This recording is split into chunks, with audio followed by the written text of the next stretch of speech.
As widely anticipated, the Reserve Bank decided to leave the official interest rate at 3.5% today. In explaining its decision, the RBA said economic growth is solid and inflation is close to its target level. To discuss interest rates, I was joined a short time ago by Professor Warwick McKibbin, former Reserve Bank board member and now director of the ANU Research School of Economics and senior fellow of the Brookings Institution. Professor McKibbin is also a critic of the implementation of the government's carbon price. Warwick McKibbin, welcome to Late Line. Good evening, Emma. Nice to be here. Now, the Reserve Bank has kept interest rates unchanged at 3.5% today. Was that the right decision? Oh, I think it was the right decision. I didn't think they should have been cut last month, but given that they were, you can't move them around in practice as much as that. So it was the right decision in my view. You actually believe that the Reserve Bank shouldn't have cut rates again as they did last month? That's right, because there's a fair bit of impetus in the system coming from the previous rate cuts, and it takes a while for monetary policy to work its way through the system. So from a domestic economy point of view, there was still time to wait. From an international point of view, I think the European situation is on the edge of a cliff. The summit last week sort of moved back from the edge of the cliff, but it's still a problem. And my view on that is that I would respond when the European crisis hits us, not before, because it does matter that we can cut rates by a significant amount if we ever need to. Well, only 6 weeks ago you were warning the Reserve Bank that they should need to keep rates low given the economic headwinds that were coming from Europe. Have you changed your mind? No, I think rates under 4% are probably appropriate in this economy. I haven't changed my mind. There is a real risk from Europe and there's a real risk from government policy. We have fiscal policy, we have some spending has just been injected into the economy from the handouts just before the end of the financial year. We've got a carbon tax which is impacting on economic growth over the next 12 months. It's quite a complex situation which the bank has to manage. My view is that we just have to wait and see how the previous rate cuts feed through the economy, and we have to monitor what's happening overseas. It's not an easy job for the central bank. Hopefully the shadow RBA board, which has been designed to improve the debate, will help with the setting of policy, because we can have discussions that the RBA just can't have. You mean publicly? Publicly, yes.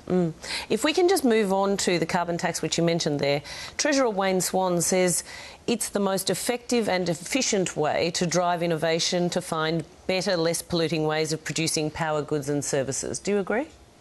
I agree that a carbon price is the most effective way, but the carbon price that's most effective is the carbon price expected in the future, not the carbon price that we see today.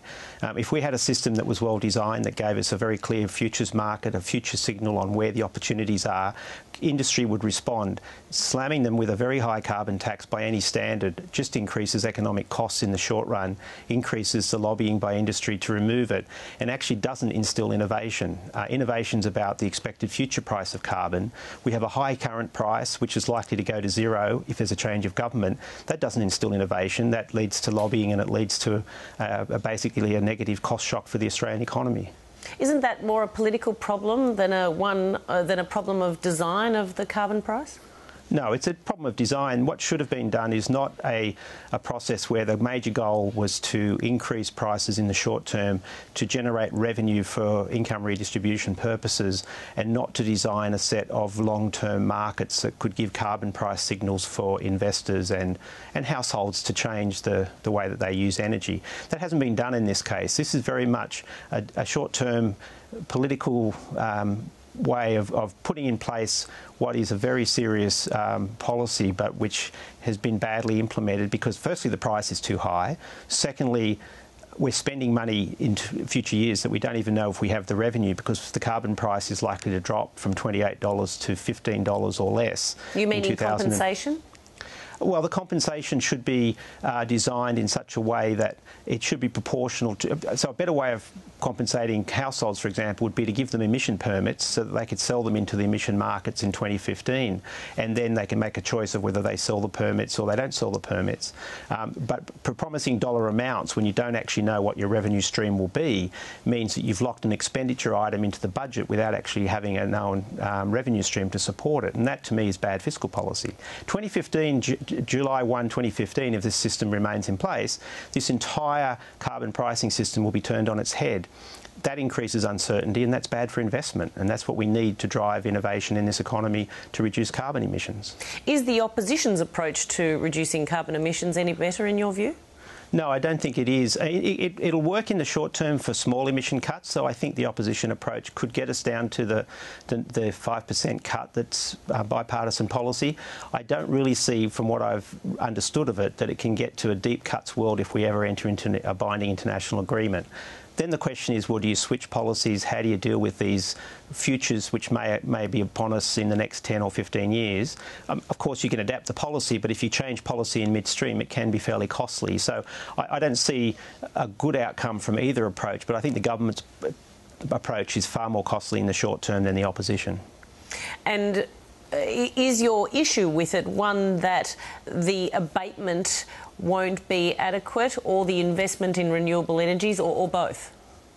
Well, firstly, let's look at the global. In a world in which the whole world was very efficient and reduced carbon efficiently globally, you'd get big reductions in economies where emissions were very, very high and output from those emissions, the economic output, was very, very low. If you model this, you find countries which have high endowments of fossil fuels, like Australia, their emissions could actually go up in a carbon-constrained world as you close down the inefficient industries in developing countries and in Europe and other places. So in an efficient world, we actually may be paying foreigners to reduce their emissions rather than reducing them in Australia.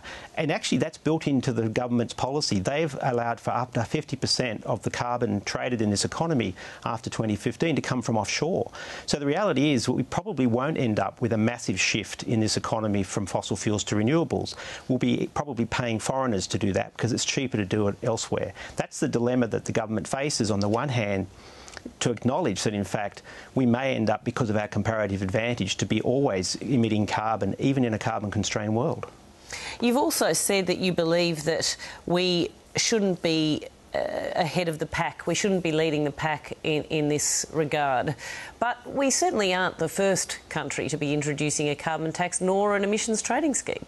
So what I've exactly said is that we should be leading the world in design of policies that demonstrate to other countries how you can reduce emissions at low cost and stimulate innovation. So you should put in place a framework that enables and encourages innovation.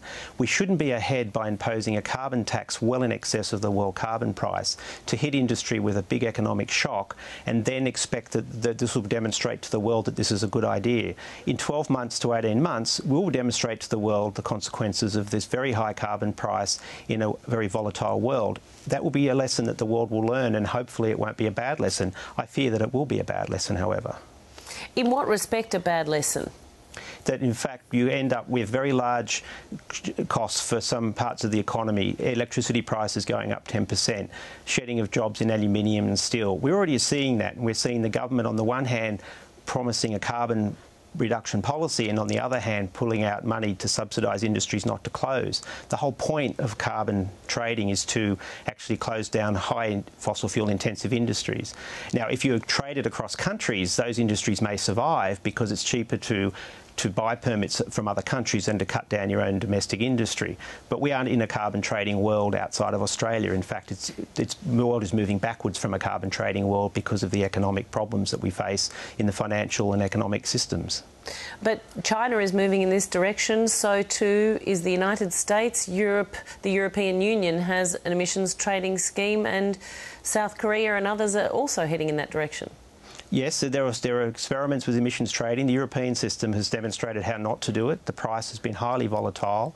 The emission reductions we've seen in Europe haven't come from the emissions trading scheme because the prices are so volatile, the investment incentives are almost zero. So yes, you can point to examples overseas where countries are making mistakes and implementing second or third best policies. Doesn't mean we should do that in Australia. We should lead the world in this area, and unfortunately we haven't. We've created a system which in principle was a good idea, but in implementation has really been a very poorly implemented policy. Warwick McKibbin, we have to leave it there. Thank you so much for your time. Thank you very much, Emma.